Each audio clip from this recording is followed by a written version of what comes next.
We do know that this time around in the second term, Trump is not selecting by merit. He's not choosing the adults in the room. That was the term we used 5 years ago. Those days are over, right? I mean, Trump is now basically picking people he can rely on, people who will not testify against him if there's an investigation or something, people who are loyal down the line. And Waltz doesn't quite fit that profile the way that some of the other Trump picks do.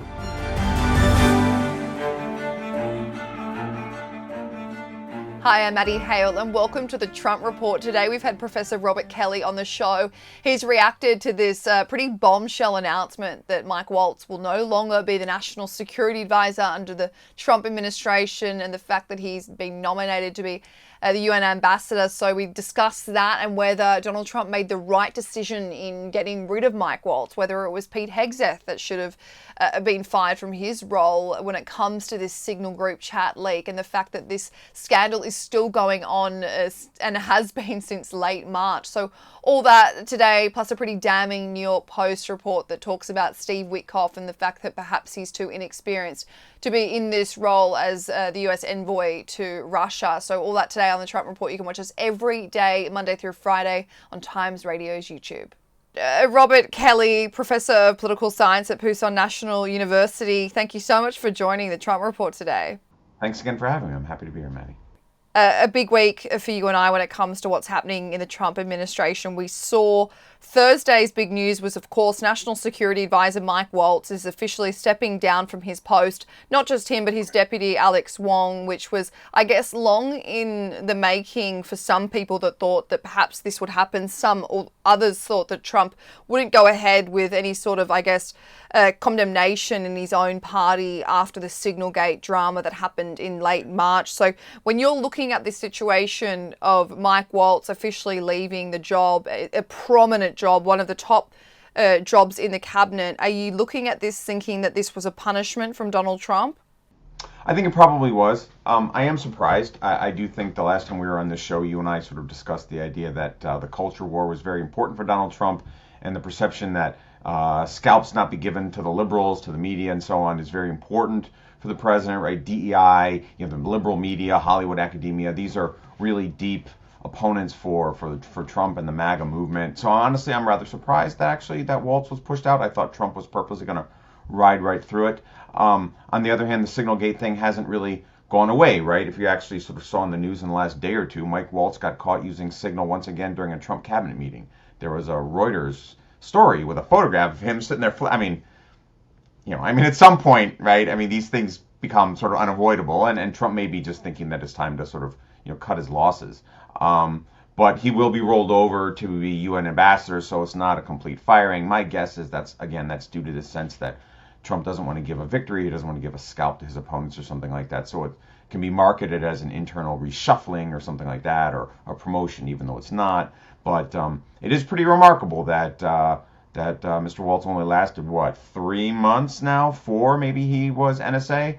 It's a little bit longer than Michael Flynn, I guess, the first time. Michael Flynn only lasted, I think, 60 days in the first Trump term. But I mean, Trump does this too, right? I mean, I don't know if we have time for this, but Trump is famous for sort of burning through staff, right? I mean, I think he had 3 secretaries of defense in his first term, right? I mean, he kind of burns through staff pretty rapidly. I wouldn't be surprised, for example, if Marco Rubio, who's now National Security Advisor and Secretary of State and Administrator for USAID, I wouldn't be surprised if he eventually chooses to leave in like a year or two because he just gets burned out from that Trumpian chaos. I mean, those are 3 pretty prominent roles to be taking over. And of course that they'll eventually find someone else for National Security Advisor. But we'll get into that UN ambassador recommendation from Donald Trump in a minute. But to start off, the last time you and I spoke, we discussed whether there would be some sort of punishment for any members of these high-level cabinet members that were involved in this Signal chat.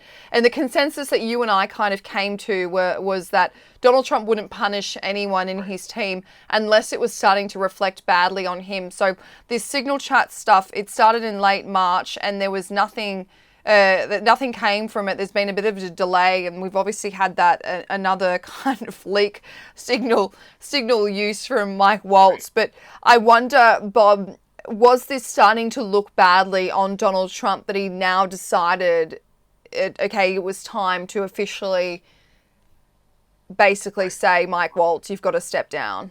Yeah, I think that's correct. I think that this was something that kept sort of hanging around in the media. It kept popping up in national security journalism and criticism.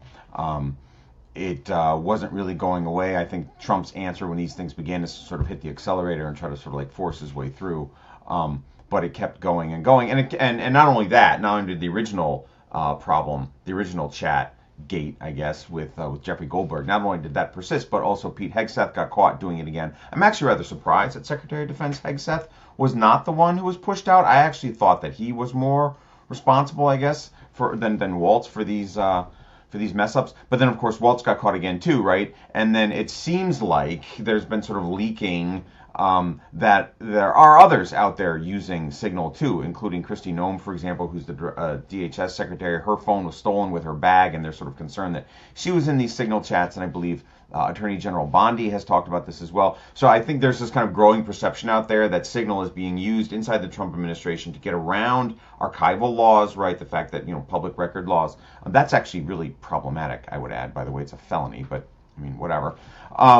And so this kind of kept going and going, and I think this was an effort to sort of shut that down. If this doesn't work, if you and I are still talking about this in a month, if this is still popping up on the front page of the New York Times or the Washington Post or whatever, I would imagine that Pete Hegseth is next, because he's been caught now twice with this, right? I mean, he got caught just, I think, 2 weeks ago sharing information on Signal with his wife, right? I mean, wow, right? I mean, wow, right? I mean, I'm sure his wife is a fine person, but I mean, she's obviously not supposed to be party to U.S. airstrikes in the Middle East. So. Well, that's what I kind of want to get into, and you've touched so eloquently on it, Bob. But Mike Waltz, in terms of those involved in the Signal chat leak, Mike Waltz is probably the only person with government experience. He's a former member of Congress.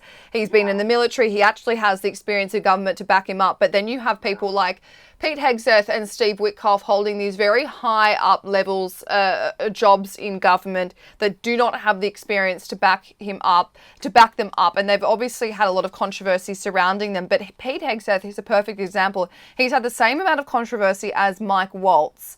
And he's in a very important role right now as the Secretary of Defense. So has Donald Trump gotten this wrong? Has he punished the wrong person? Well, Trump likes he likes loyalists, right? I mean, I think it's pretty clear now after 3 months into the Trump administration that his cabinet and the staff in the White House have been selected really for their loyalty and commitment to Donald Trump. There's been a fair amount of journalism sort of indicating particularly that whether or not an appointee is willing to argue that the election in 2020 was stolen, which it wasn't, but whether or not an appointee is willing to make that argument is being used as like a litmus test, right? If you're not willing to sort of go along with the Trumpian myth that the 2020 election was stolen, that's seen as like a screening device, right? So we know that Trump wants loyalists around him. That's why you have all these sort of substandard picks that have gotten in so much trouble. And I think one of the things about Tim Waltz, as you said, was that he actually wasn't like that, right? One of the reasons I think that we got Waltz and Rubio in part was to signal to sort of the national security establishment there are some adults in the room. But then I think what Trump really wants is loyalists, and you see that in Bondi and in Hegseth and others. And so I think when Trump was forced to choose, he chose the loyalist, which is to say that he chose Pete Hegseth, whom we can trust more than I think Tim Waltz. That would be my read of it. I mean, it's possible there was something that happened internally too that we just don't know about. Maybe Waltz made some criticisms that Trump found intolerable. But I mean, we do know that this time around in the second term, Trump is not selecting by merit. He's not choosing the adults in the room. That was the term we used 5 years ago. Those days are over, right? I mean, Trump is now basically picking people he can rely on, people who will not testify against him if there's an investigation or something, people who are loyal down the line, and Waltz doesn't quite fit that profile the way that some of the other Trump picks do. Yeah, it was out of the two, I guess, and I wonder. Right. Yeah, I think that's correct. I think it was one of those two. And I wondered, Bob, is it 3 strikes and you're out now for Pete Hegseth? I would imagine that if this thing keeps going, I would imagine that Pete Hegseth is next, right? I mean, he was already a really controversial choice because of the allegations of sexual abuse and domestic violence, and apparently he's got trouble with alcohol. I don't want to speculate on that too much, right? I mean, you want to be careful with those kinds of things, but there is a record out there that was pretty questionable. It's worth pointing out, by the way, that back in the 1980s, I believe his name was John Hightower, there was a Secretary of Defense nominee who didn't get the job because he had a history of drinking. I remember this, actually. This is one of the first things I remember sort of politically as a kid. I was like 16 or 17. So I mean, the idea that Hegseth got by with an alcohol problem is actually atypical. So he's already kind of controversial, right? And like I said, he got caught a second time with Signal. So if this thing doesn't stop, yes, I think you're correct. I would imagine that Pete Hegseth is next.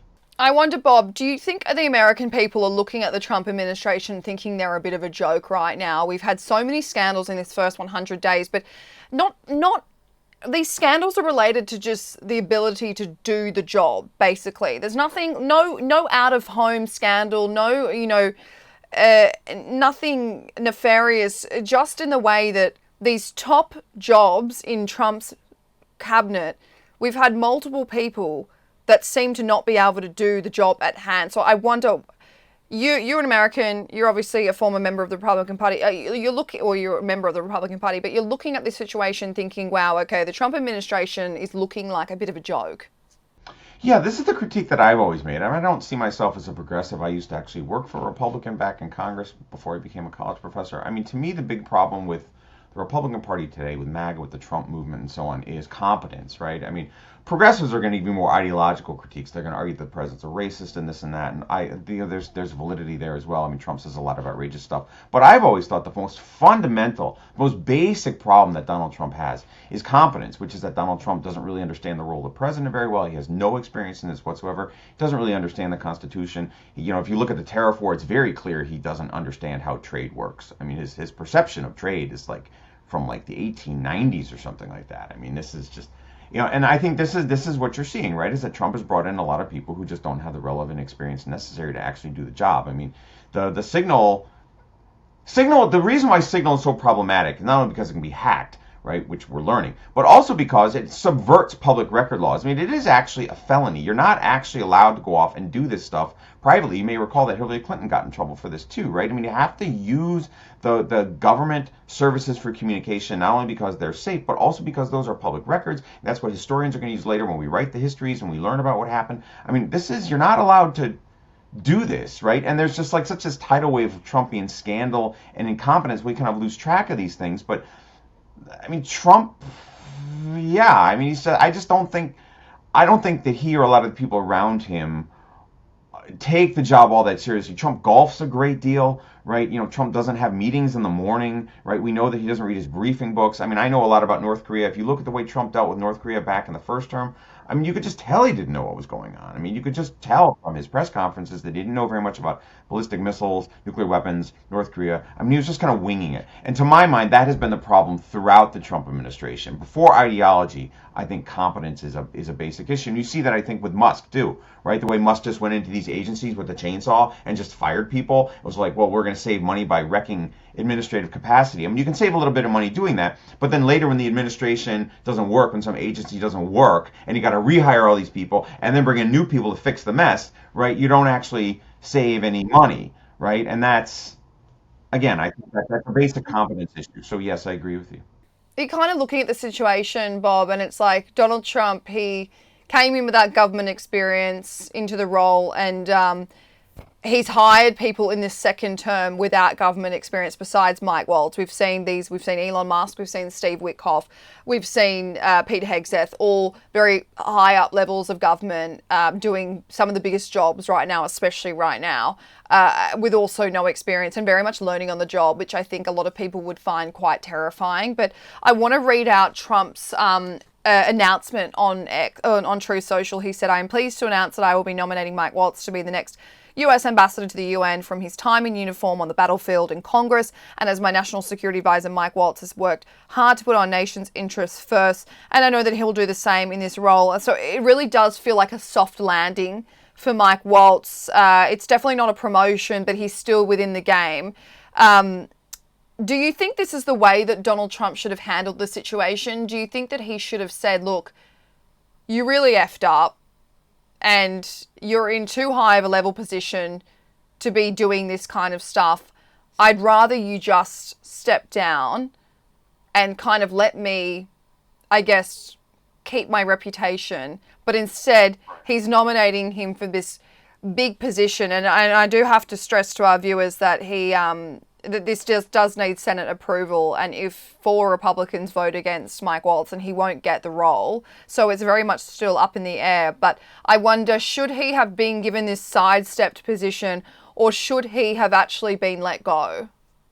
In any administration before Donald Trump's, he would have been let go. I think that Signalgate would have been considered egregious enough because of the security and the public records issues that I think it would have resulted in a firing. I'm not sure if Waltz actually would have been the one that got fired. I still think that Secretary Hegseth, who actually put classified information into that chat, Waltz did not. I think actually Hegseth probably would have been fired in any other administration.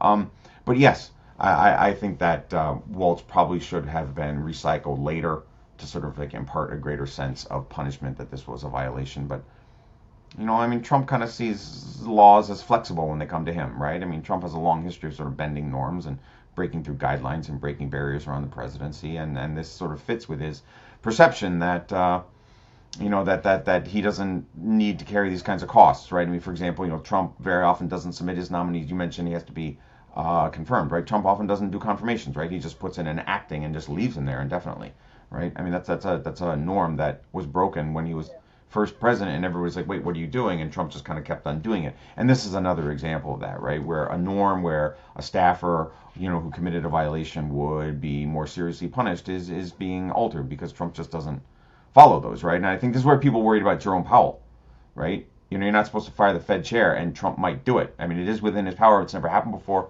right? But Trump just doesn't pay attention to these norms, and I think that's really what explains what's going on here. If I can just add one thing to that too, I think that when Trump leaves the presidency, if the Democrats retake the presidency, a lot of these norms are going to be codified as law. A lot of things that are happening now that we kind of think aren't supposed to happen, but Trump is doing anyway, people are going to say, wow, that should be illegal because Trump, it was like this expectation, Trump violated it, so now we're going to actually have to write it into law, sort of like stock trading, for example, by Congress people. It's pretty clear that some Congress people have probably done insider trading in the last couple of weeks. That's also going to, I think a lot of those things are going to start to get nailed down after Trump's departure because there have been so many norms that he's rolled through, and this is one of them. Absolutely. But just on the Hegseth thing, just to wrap that situation up, do you think Republican members of Trump's party, along with Republican voters and Americans, are looking at this thinking Pete Hegseth should have been the one fired? My guess is there are people in Congress who thought that. I would imagine that congressional Republicans, serious congressional Republicans, on the Foreign Affairs Committee, for example, know that Mike Waltz is more qualified than Pete Hegseth and probably should have been kept. Again, I think if it were up to me, I think a lot of national security people, the foreign policy community would have preferred Hegseth to Waltz. But it's hard for them to act against Trump, right? The Republican Party is so much behind Donald Trump. He's consolidated his leadership so much over the Republican Party to the point that political scientists talk about the Republican Party now as a cult of personality. I mean, this is really, really unique, and this really has to be emphasized, particularly to a non-American audience, that the Republican Party is just not like what it used to be. It is very cultish now, and it's very, very hard for Republican senators to complain. Right, we know that there were some Republican senators who didn't want to vote for Hegseth and did so because Trump was going to turn against them and encourage people to run against them in primaries. Right, they're going to be primaried, and so this is the problem. I think I think there are congressional Republicans who would have preferred one to the other, but are just too afraid to speak out because of the backlash inside the party, which is so overwhelmingly dominated by Trump's personality. And Bob, before Donald Trump was nominated, before Donald Trump basically said he was going to run in the 2024 election, before he had announced he was going to run, and then a little bit after he was said he was going to run, there was quite a number of Republicans that were they were diplomatic in their answers. They basically went on various news outlets and said, look, it's time for new leadership. Nothing against Trump, but it would be really nice if we put someone else up. And then, of course, those opinions get very squashed as he begins to gain momentum and he gets those ultra MAGA supporters both within government and without government who basically drown out those noises, and then they retreat back into their shelf. So it's a really interesting situation. But you mentioned this cult, and we've discussed this, but there's this clip going viral, Bob. Several Republicans in the cabinet meeting, they're praising Trump for his 100 days. It's been described as very cringe, but just for our listeners, take a look at this moment where Mike Waltz, just hours before he's announced that he's lost his post, he's speaking about Donald Trump. Take a look at this. Mr. President, the last 4 years, the world experienced a total lack of zero leadership under Biden, and then we've had 100 days of your leadership with respect, with strength, starting with there'll be all hell to pay if you don't let our people go. Dozens, over 40 Americans have come home under your leadership. Far more terrorists are no longer threatening the homeland under your leadership, pulling all of these agencies together, including the evil individual responsible for the Abbey Gate bombing, and to sit with the 13 Gold Star families, and you showing that follow-up and that justice has been incredible. But pulling this great team together, Mr. President, everything from revitalizing shipyards to cyber to space, that takes this entire team working together. It's an honor to serve you in this administration. Yeah, it's pretty bad. You respond to this. Your reaction to this. Yikes! Yeah, I think I actually had a tweet out there. I put out something like this. I went to North Korea in 2012, so because that's primarily what I do.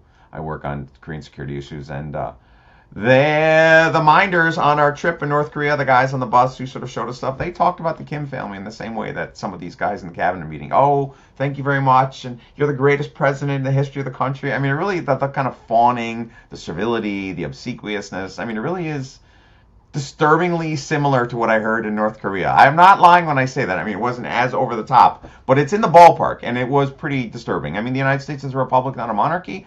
Right, and Trump's, again, this is the loyalty thing, right? The loyalist thing, that Trump insists on these loyalists around him, and they are praising him in a way that looks an awful lot like a monarchy, and I find that very disturbing, and I think a lot of Americans, if they were to hear that, would be kind of unnerved by that, because it's not Republican, right? I mean, the idea of a republic is that we're all equal, and nobody is sort of like, chosen by God, nobody stands above the rest of us, we're all equal citizens, and Trump rejects that, right? Trump wants this sort of this excessive un-Republican monarchic flattery, and that's pretty disturbing. But that's what I don't know what to say. I mean, it's kind of like you said, it's cringe. It's sort of, you watch it, it's like, oh, I don't know. They sold their soul for power, I guess. It was cringe. It was cringe watching them all go around the room for Trump's 100 days and talk about, and there's so many men in the room praising Trump. It was just creepy watching all these men praising Trump. And then, of course, going around the table. Going around the table like you're at a birthday party, talking about what you love. One up each other too, right? You're better than the guy before. But the hardest part to watch was obviously that clip of Mike Waltz, because knowing that, a few hours later that it was announced that he was no longer be the national security advisor, that was just, it was hard to watch. It was hard to watch because he's still obviously wanting Dad's approval. Yeah, that's a good way to put it. But just finally, let's talk about this New York Post article that basically they interviewed a few administration insiders, and they say that they're not happy with another member of Trump's cabinet, Steve Witkoff, who's obviously the envoy to the Middle East, but mostly Russia. Yeah. He's the one that's been brokering these deals. He's been going to Russia numerous times. He's the only member, as in he's been meeting with Putin directly. Marco Rubio, the Secretary of State, hasn't really been present for these meetings. I think he went to one, but Steve Witkoff, without any government experience, he's been basically brokering all these deals. So this article reads, an insider said to the New York Post, he's a nice guy, but he's a bumbling effing idiot. He should not be doing this alone. So I want your response to this idea that Steve Witkoff is learning on the job in probably one of the most important roles right now as the US tries to broker this peace deal. Do you think he's the right person for this job? No, and I don't think anybody really out there in the foreign policy community thinks that, right? I mean, I think if you sort of like follow the blogs and the websites that sort of talk about U.S. foreign policy on a regular basis, foreign affairs and foreign policy and places like that, I mean, there's been a lot of criticism of the way the Trump administration has responded to Russia. I'm genuinely surprised, just as an institutionalist, if you will, as someone who thinks U.S. institutions should sort of function as designated. Where is the Secretary of State? I mean, it really is Marco Rubio who should be going and doing these things. In fact, if you're having a one-to-one meeting, right, with the president of Russia, it actually should probably be at some point Donald Trump talking directly. And it's very odd that you have this sort of outside third party, right? I mean, you and I have talked about Elon Musk in the past, right? And I believe you noted that Elon Musk's formal title is sort of like unaffiliated government employee or something or other, and if his term ends in 90 days. I mean, I guess Steve Witkoff is the same thing, right? I mean, it's going around the bureaucracy, it's going around the national security process. It is a very Trumpian move to sort of cut out extant expertise and just sort of go around the interagency process. But that's also an invitation for bumbling and errors and everything else, right? I mean, the reason why we have the national security process is because you got a lot of smart people there who know about Eastern Europe and Ukraine and Russia and have worked on these issues for a long time and know the kind of rhetorical tricks that Putin uses and the way he phrases things, and that's why you have all these people, right? And Trump is going around them, and so he's asking for intellectual failures as people don't see the nuance of what Putin is trying to say or something like that. And I think, and Wickoff has already gotten in trouble for this a couple times when he talked about how like Vladimir Putin had like a painting of Donald Trump given to him and stuff like that. I mean, give me a break, right? I mean, wow, talk about being manipulated, but I mean, I've always thought that, to be honest, that Trump, no matter what Wickoff brings home, what really matters is whether or not Trump can get some concessions from the Russians, because if he doesn't, the Ukrainians aren't going to agree. So I'm not sure that Wickoff's bumbling changes very much. It just protracts the whole process because the Ukrainians aren't going to agree to any kind of a deal until the Russians give counter concessions. And that's the single most important thing that Trump or Wickoff or Rubio ever can do, right? They've got to get the Russians to give up something, or there's no reason for the Ukrainians to stop fighting. And so unless Trump does that, all of this is kind of for nothing anyway. And the US proposed a ceasefire, full ceasefire, a proposal to Russia and Ukraine, and it basically included officially recognizing Crimea as Russian territory, along with that 20% that they've stolen from Ukraine. And obviously, Ukraine are never going to agree to that. So again, we're in roundabouts, and it just goes to show that this is obviously not such a black and white matter in terms of negotiating a ceasefire. It is a black and white situation in terms of the fact that Russia invaded a sovereign country, but the strategy might need to be changed, and I think that's why people are concerned with Steve Witkoff's ability, because part of the article reads that he basically greets the Kremlin tyrant like an old friend, which I think perhaps, playing mates with this guy has not worked in favour of Donald Trump, and it clearly hasn't worked in favour of Steve Witkoff. So, Robert Kelly, thank you so much for joining the Trump Report today. Thanks for having me, as always.